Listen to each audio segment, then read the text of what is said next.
What's up, everybody? Welcome into a solo edition of SSPN. Y'all might notice my voice sounds a little bit weird right now, but I swear I'm completely fine. I just must have lost it over the weekend. This past Thursday, I did go to the game in Austin and yelled pretty hard at that one, so it might have been on a little bit of a downturn since then. But other than that, we're feeling great here. But as you guys can tell, this is going to be a little bit of an overview of the Spurs offseason. We're going to have a live stream tonight with me and Ethan. But I saw this article here by Bobby Marks. He's the main ESPN Plus guy who does like all of the off-season predictions. He's really into the front office stuff, so he's kind of giving us a nice breakdown here of what's going on with the Spurs.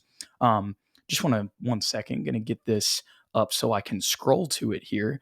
So you guys should be seeing right now this nice little article here on the San Antonio Spurs and basically their offseason from Bobby Marks. So a little interesting note here. It looks like he's referring to the draft odds when he has the little note right there that says there is a tie with Houston that will be broken after the play-in.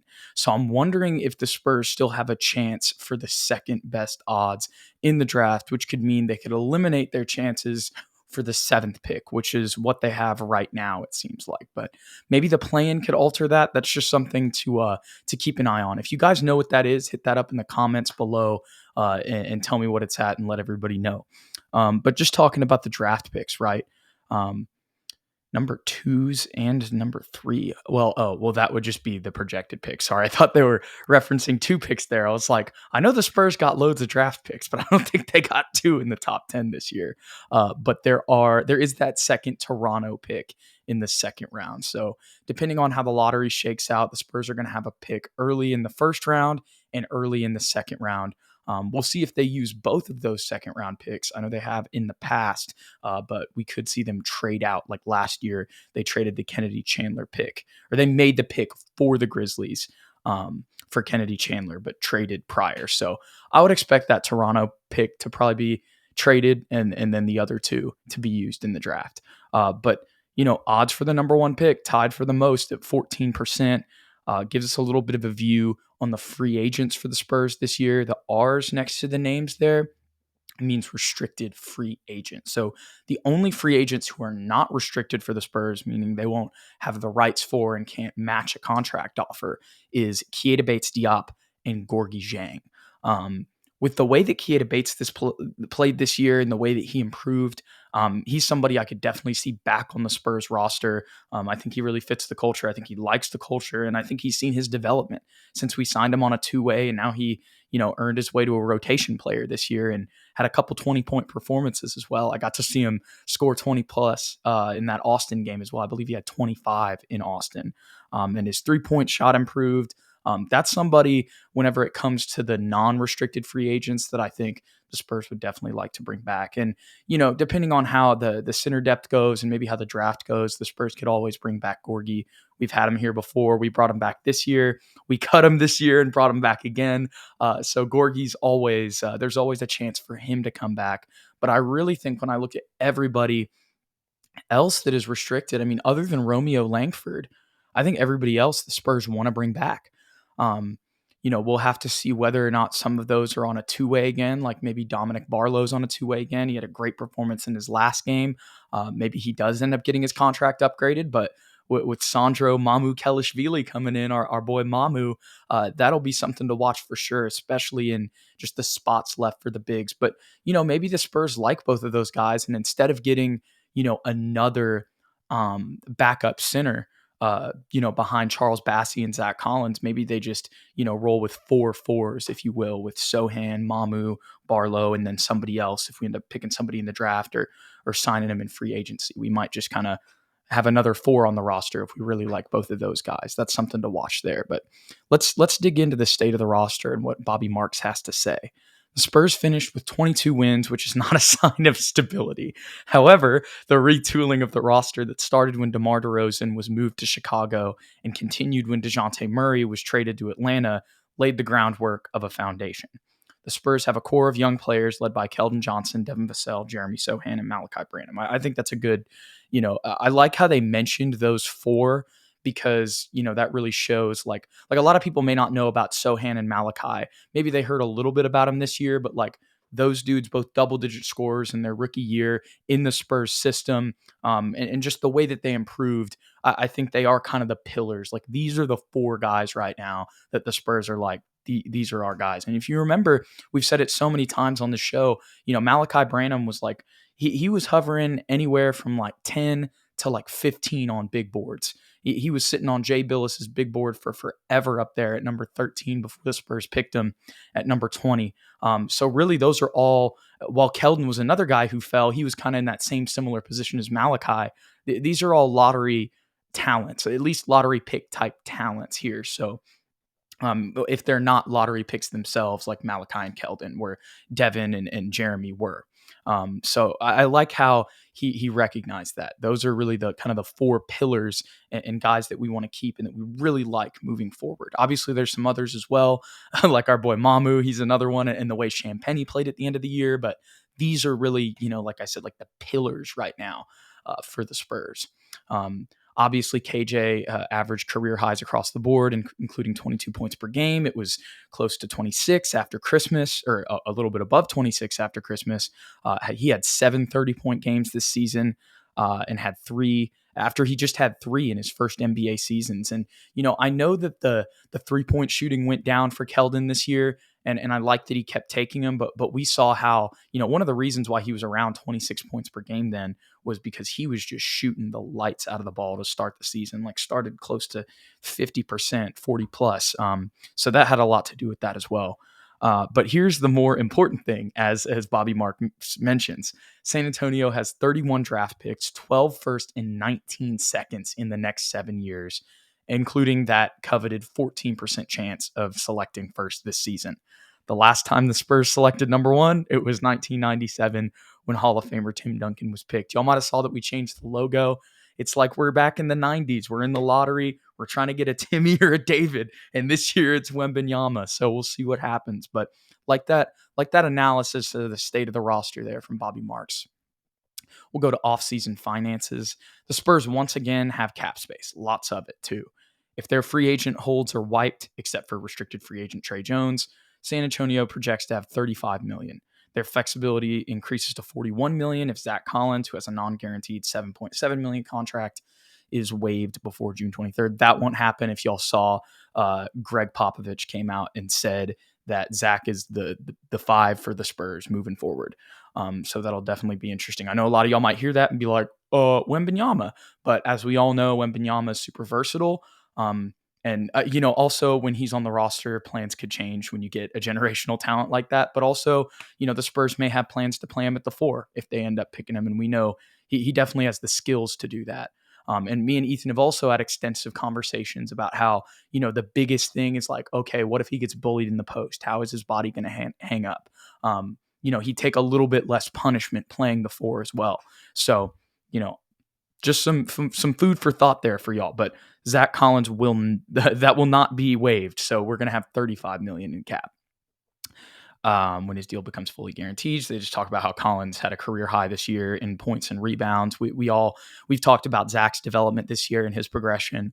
Loved his scoring ability, the improvement physically, and just being able to bang down there offensively and defensively. Loved how he's a bucket getter at the end of the season, as well as his 3-point shot got more consistent. Love to see it from Zach after getting a full healthy season. So that's going to be more than the Spurs had last year as of right now. Obviously, we'll see the draft contracts are going to happen too. So we probably will kind of end up around, it might be a little bit even less than 33 million, because if we're going to have a higher contract this year because we'll have a higher draft pick. So, I don't know, maybe he might have said that he factored that in. He may be factoring that into the 35 million. But maybe it's a little bit less than that depending on the draft contracts. He continues, the Spurs currently have $22 million in space to use prior to June 30th. They finished the season $11.6 million below the minimum salary floor. So just another example how the Spurs saved some money this year. Just we got lots of money right now. We're not paying any stars yet. We do have that one. Keldon has that contract, but that doesn't really start to kick in until next year. And even with that contract, we still get a lot of money. So the top front office priority, according to Bobby Marks, is player development continues to be a priority. San Antonio enters the offseason with 6 players under the age of 23, and that number could jump to 9 after the draft. The Spurs will decide if they look to improve the roster via free agency or trades, or if they continue picking up draft assets while taking on unwanted contracts. I think that's the biggest question of the offseason. Do the Spurs try to improve a little bit, or do they just kind of keep everybody and we're like, hey, they're going to get years better. Like they're going to be a year better. They're going to be an offseason better from what we saw. We'll just keep rolling with this. Or do they make some moves and try to just put some more, I guess you could argue, stable, better pieces in place that have a little bit more experience playing in regular NBA rotations? That's kind of the question for me. We can get into preferences later, but I just want to kind of highlight that question. And I'll kind of wait for the live stream with Ethan too to get into preferences as well. But that's something to keep an eye on. That's kind of the big question for the Spurs, you could say, this offseason. Obviously, Brian Wright knows the answer, but we do not here on YouTube. So speculate in the comments. The trades to acquire Devontae Graham and Khem Burke netted San Antonio a first-round pick and 6 seconds. They also received a future second from Miami for taking back Dwayne Dedmon's contract. That kind of goes back into how many draft picks we have over the next couple of years, like 12 firsts and 19 seconds over the next 7, I think is what it said. And then extension candidate to watch. This is a good point. Devin Vassell is probably going to be the next extension that the Spurs do. If they end up doing it, I would really err on the side of being confident that this will happen before next season, just with the way that they treated DeJounte, Derek White, and Keldon Johnson, as Bobby Marks alludes to at the beginning of this, right? The 22-year-old average career highs in points with 18 and a half, and 3-point percentage at 38.7%. Vassell ranked in the top 10 in catch and shoot 3-point field goal percentage among 150 players to attempt 150 of these shots. So basically, he's one of the best this year, at least statistically, he was one of the best catch and shoot guys in the league per second spectrum tracking. Vassell is not a max player, but should see an extension that starts in the 17 million range. Also, keep an eye on Jones, who is eligible to sign a 4-year extension until June 30th, after which he'll become a restricted free agent. That's another thing to keep an eye on. Trey Jones, I just mentioned how the big question for the Spurs would be okay, do we try to bring in more talent, or do we keep the guys we have, keep the core we have? Trey Jones is a perfect example of that. It kind of ties into the question of Blake Wesley's development. I kind of think that at least next season, Blake's going to spend another year kind of in the G League developing, unless we're just going full tank again, which could happen, and then he could potentially be the main backup. But maybe we bring Trey Jones back, and that could be an indication of that. Or maybe we don't bring him back and bring in somebody else. These are all kind of questions that tie in to that bigger question of, are the Spurs going to try to make some more moves with all the assets they have? And that kind of ties into the next thing here, future draft assets. Outside of Oklahoma City and Utah, there's no team set up better in the future with draft assets than San Antonio. Besides their own firsts in the next 7 years, the Spurs have an additional 5 first-rounders and also 14 second-round picks available. Here's a breakdown of them. The point is, we got a lot of picks, a lot of them, and a lot of assets that we're not going to use, frankly. Like I said with the Kennedy Chandler trade earlier, that second-round pick we're not going to use. Now, obviously, that might not be what we use to bring in a really good player, but maybe some of these first-round picks could be that. The Spurs aren't going to use all of these, but also these are future first-round picks, so they could hold on to them until, closer to those years and then move them then. But because of the amount of assets the Spurs have and the way that they've been moving since last season with the DeJounte and Derek trades, it seems more realistic and like more of a reality and a possibility that the Spurs will go out and make moves.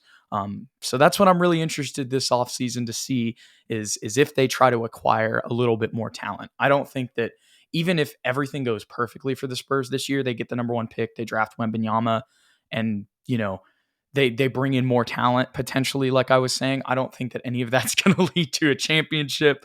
Don't get it twisted. But I wonder if the Spurs, try to take another step next year and maybe, instead of being like a bottom 3 team in the league, they try to go for the play-in a little bit. Not even saying they'll get there, but I just wonder if the Spurs are still in full tank mode or if they're like, okay, we had our one season.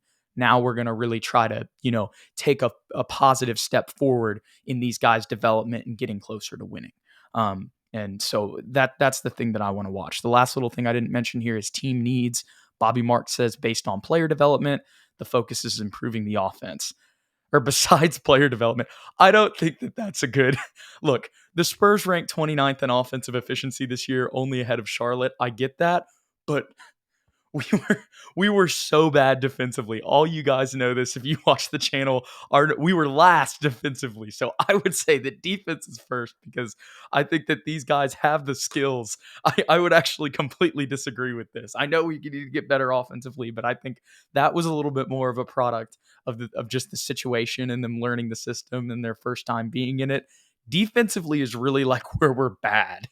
Like sometimes like Keldon and guys look lost. Like that's what I would say. I would completely disagree, Bobby Marks, even though he's kind of right. We need to get better everywhere, but I would say defense is a little bit more important this offseason. Tell me what you guys think below in the comments. Come hang out with me and Ethan tonight. And if you're watching this sometime in the future, go check out that San Antonio Spurs offseason preview, or no, this is the offseason preview.